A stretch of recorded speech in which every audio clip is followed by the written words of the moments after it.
Right,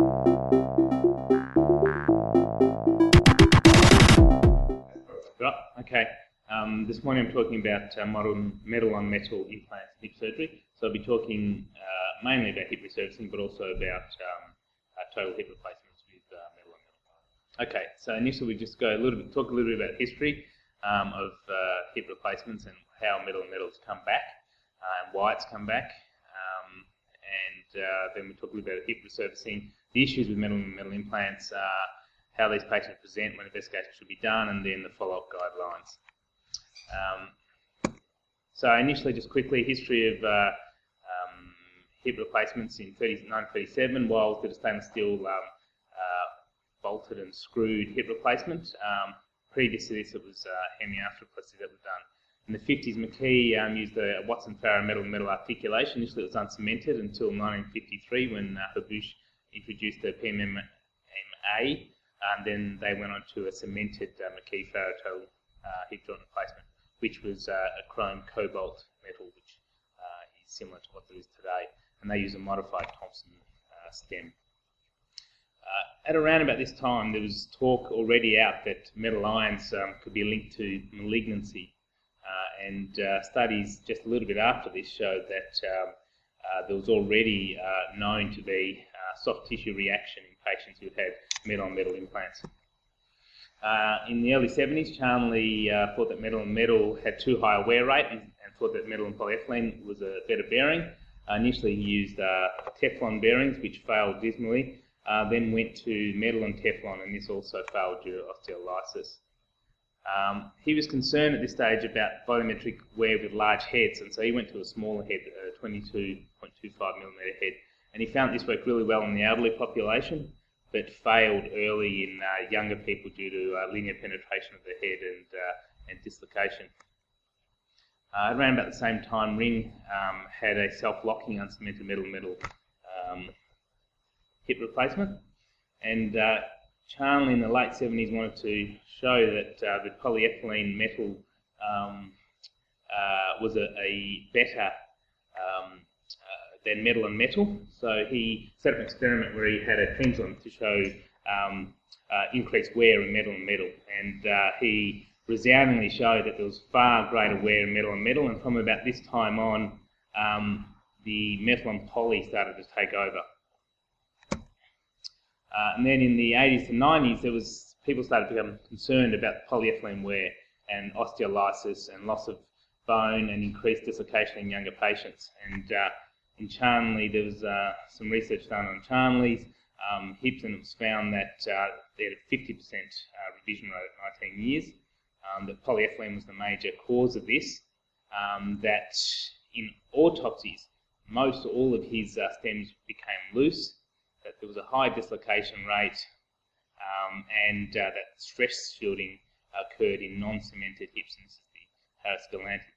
And so it was felt at this time that possibly metal-on-metal would be a way of, especially large head metal-on-metal, be a way of improving this, and hip resurfacing was thought to be maybe a way around this.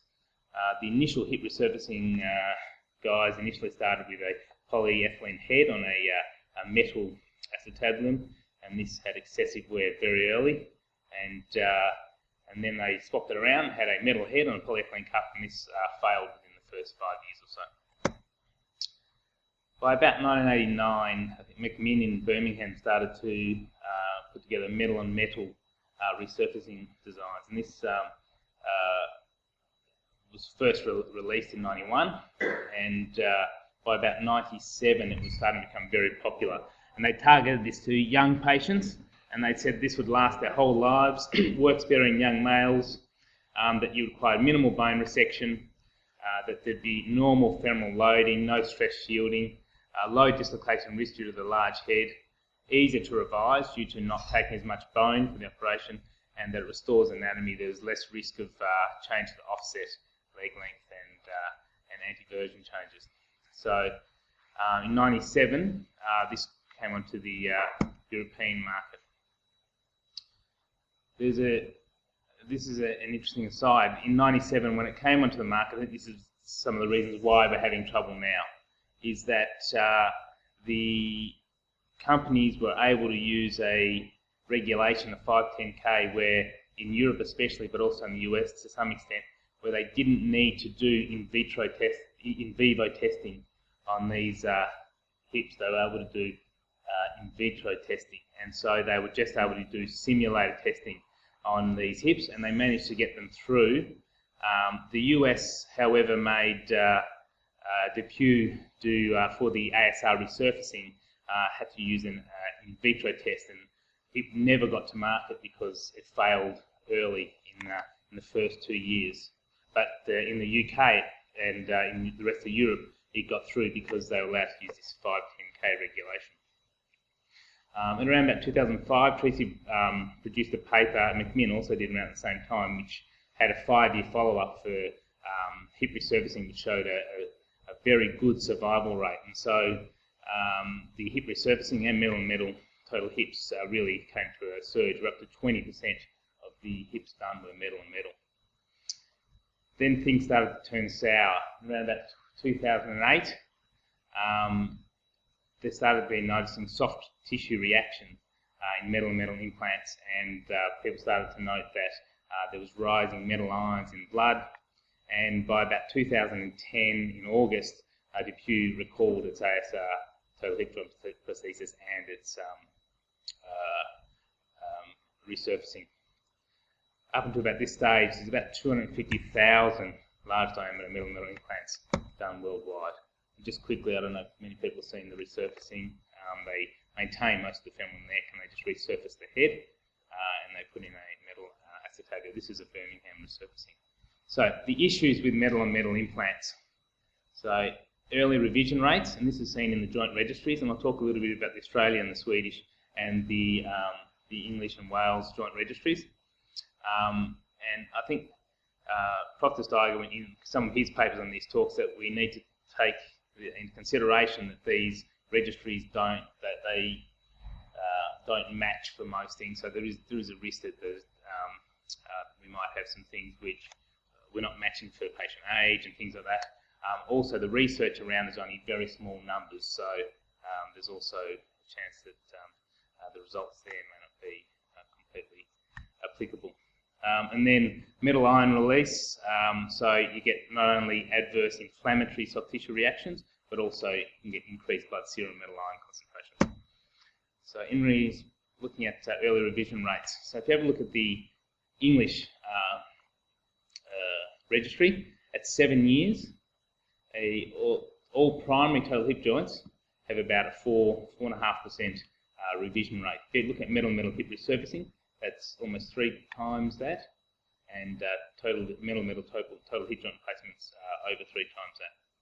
If we look specifically at the ASR, which was recalled in 2010, it's got an even higher revision rate at 5 years, and so is the resurfacing. And if you compare that to other conventional hips here, this is from the English registry, there's a massive difference, and so you can see quite clearly why it was recalled.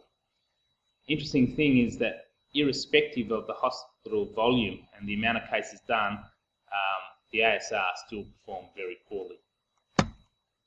And when comparing to other hip resurfacing, you can see at 5 years it still has twice the revision rate. Looking at risk of revision of hip resurfacing versus total hip arthroplasty, and that's non-metal and metal, you can see in the Australian registry that hip resurfacing has almost 1.5 times the risk of early revision. The English registry has nearly 3.5 times, and the Swedish registry just over 3 times. So there's no doubt that there is an increased risk in early revision in resurfacing versus hip replacement. We'll talk a little bit about why that is. And this, just a diagrammatic representation, also shows that clearly there's an increased risk in revision rate. Looking at revision after metal-on-metal and other bearing surfaces from the Australian joint registry, you can see that when you compare metal-on-metal to all, when you can compare it to ceramic on ceramic or ceramic on polyethylene, in all cases it has a significant increased rate of revision. And just another thing here, when you look at the Australian registry for age and revision rate, there is a slight increase in revision, especially as you move further on in years after the primary for younger people. And this is one of the reasons why the larger head and the metal on metal was introduced. So talking about metal ion release. So why do we get metal ion release?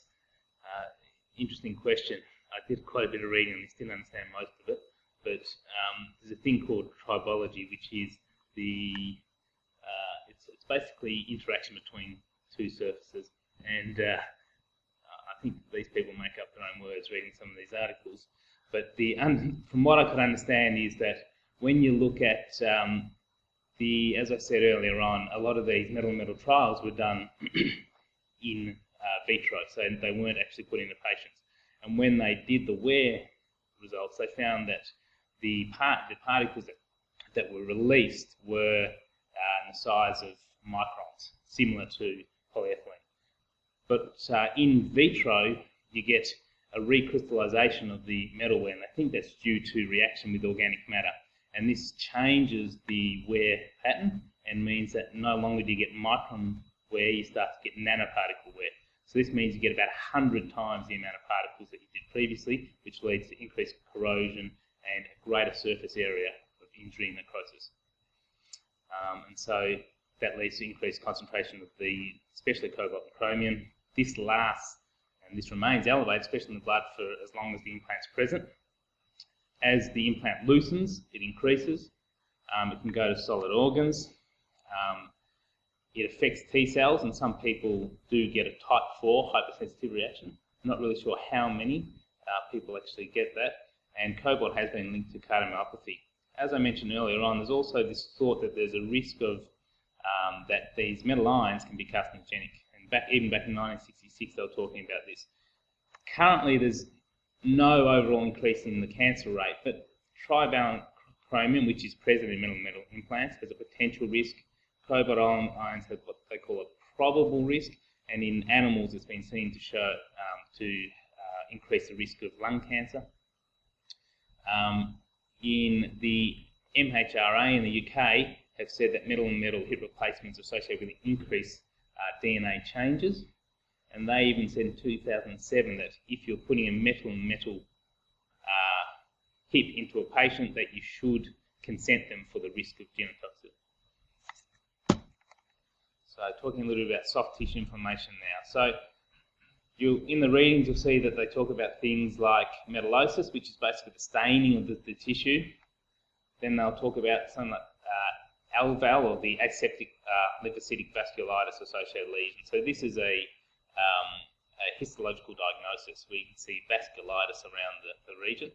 And basically this all comes under the umbrella of an adverse reaction to metal debris.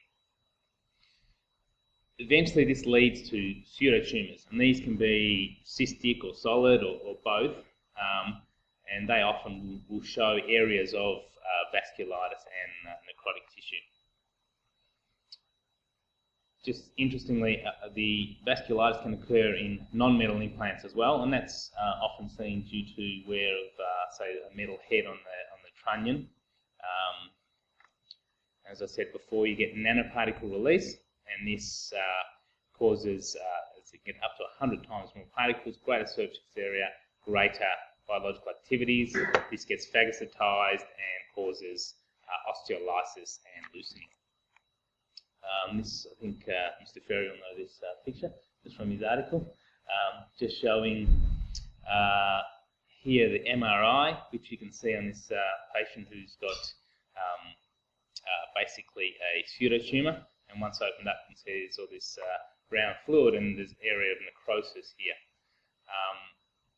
And there's talk that even those who are doing well on MRI, there is up to 25% will have some sort of metal debris around the hip. Looking at the blood, so as I said, you get soft tissue, you also get change in the blood. So you can have cobalt or chromium concentrations up to 600 times physiological levels. We're not sure whether this is harmful or not, but as I said, there's been some evidence to show that there's possible cardiological or neurological issues with it. There's talk of level of 7 micrograms per litre as being the level greater than that where you need to start to investigate the patient. And this is due to there being about a 90% specificity to predict that these hips will go on and fail. But at any one time, up to 20% of patients will have levels above this. There is a wearing in period of about the first 12 months, and I think this is, some say this is the time where you get the organic changes to the crystalline structure of the head, so that's when you start to see a greater raise in the blood ions, but then they level out. Painful hips can have up to double the serum cobalt levels. This is seen pretty much in all of the different implants, not just in the ASR, but it's also seen in the Birmingham and the Durham. So, what do we know increases the risk of early revision, loosening, metal wear? So, implant position.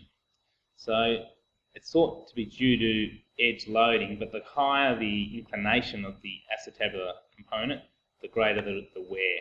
And so, it's been thought that if the acetabulum is placed in 20 degrees anteversion with a 45 degree inclination, that there is if you're within 10 degrees of that, the 4-fold reduction in pseudotumors.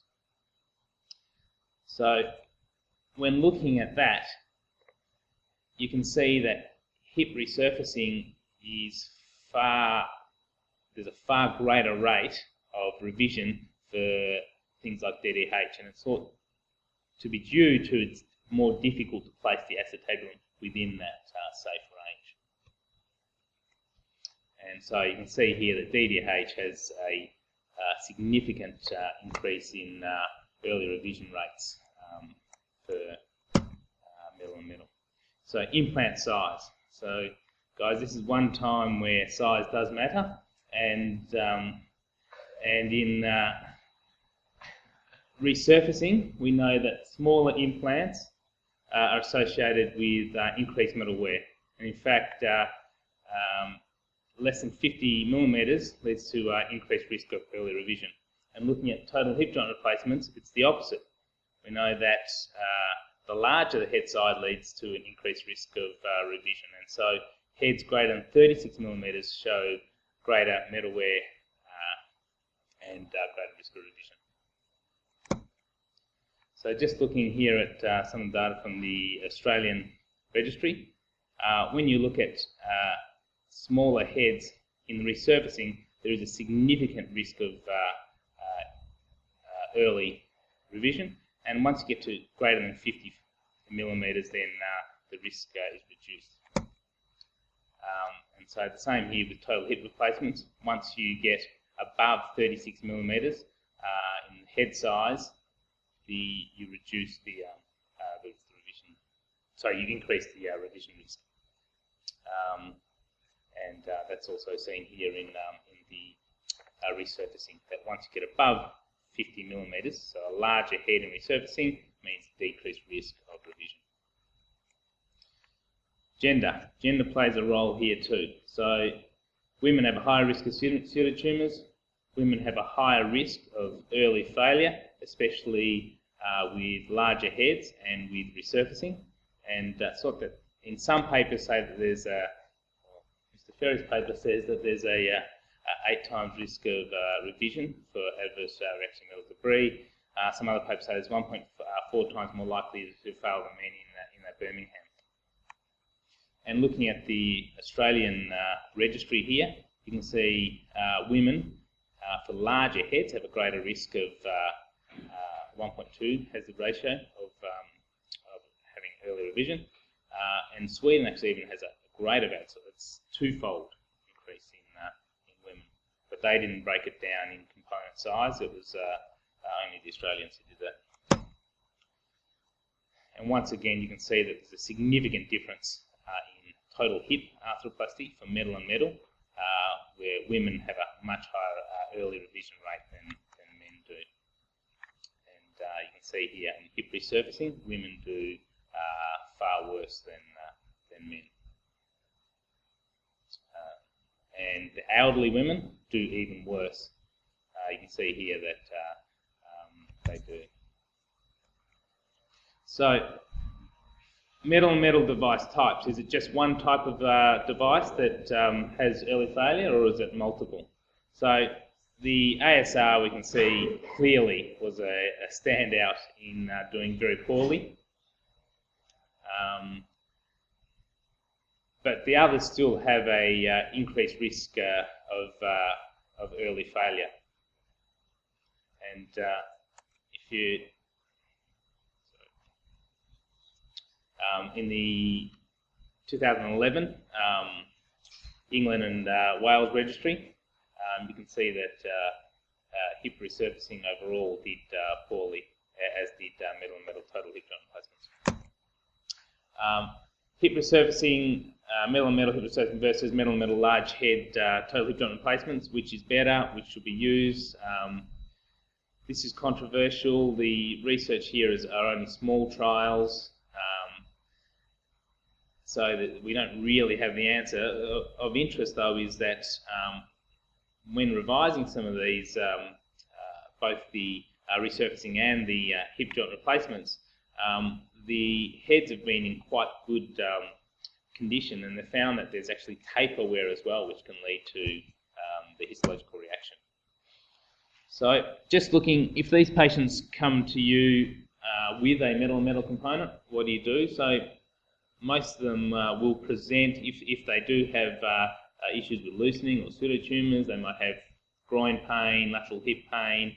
Sometimes they might have the sensation of swelling or a palpable visible mass. They might have the feeling of clicking or instability.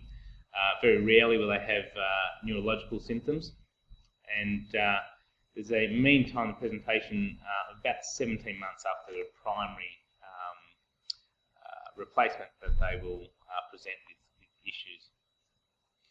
Investigations that need to be done. So first of all, as with any patient, you want to get your differential and rule out other things. So you want to rule out periprosthetic fracture, and this in the Australian registry has actually been shown that up to 40% of revisions are due to periprosthetic fracture, so you need to rule this out. Other things are infection. Obviously these can still get infected, component loosening, dislocation. Do the routine x-rays and bloods, including FBE, CRP, ESR. You also want to do a cobalt and chromium levels, and as I said, if they're greater than 7 micrograms per litre, then you need further investigations. And these investigations usually involve ultrasound first as a screening tool, looking for masses or cysts. CT is not a great screening tool. What it can give you is the look at bone stock for your revision, but it's better to go on to do a Mars MRI or a metal artifact reduction MRI if the ultrasound is suggestive, and this will give you your diagnosis. Then what do you do when you go on to revise? So most of these patients, once they start down the track of pain, usually continue down that track. And as I said, in the Australian registry, the most common cause of revision is periprosthetic fracture, but also the 1/3 of patients will have pseudotumour, which is causing them problems. Those who have pseudotumours do worse in revision than those who have periprosthetic fractures. And so it should be considered to get in and revise earlier rather than later due to the risk of further destruction and osteolysis from the pseudotumours.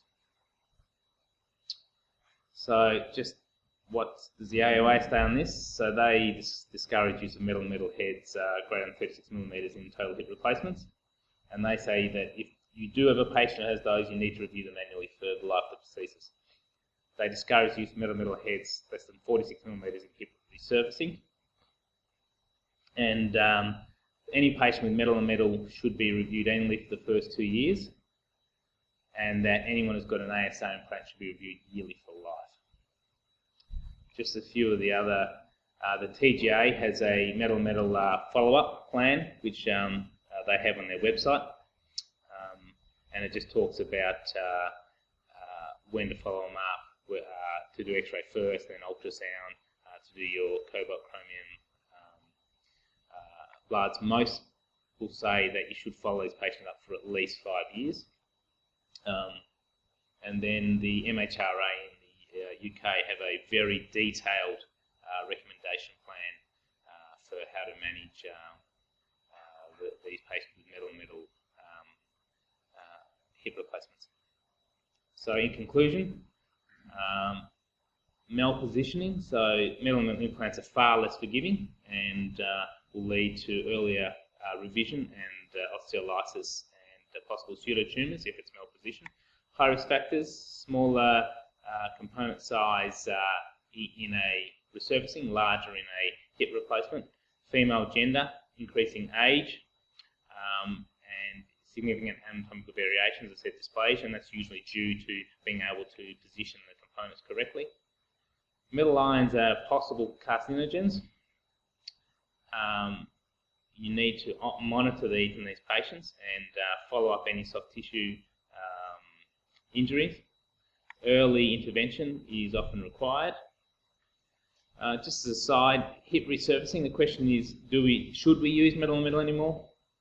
Hip resurfacing, Treacy and McMinn have recently published in the last couple of years their 10-year follow-up to their research, and it's shown very good results with revision rates for aseptic loosening. They have a survival of high 90%, especially more in younger males. And so this, I guess, is still a thought whether it can be used in younger males due to the decreased loss in bone stock and the ease of revision later on. And metal-on-metal hip joint replacements, you should not use them with a head greater than 36 millimeters, and you should avoid using head size less than 50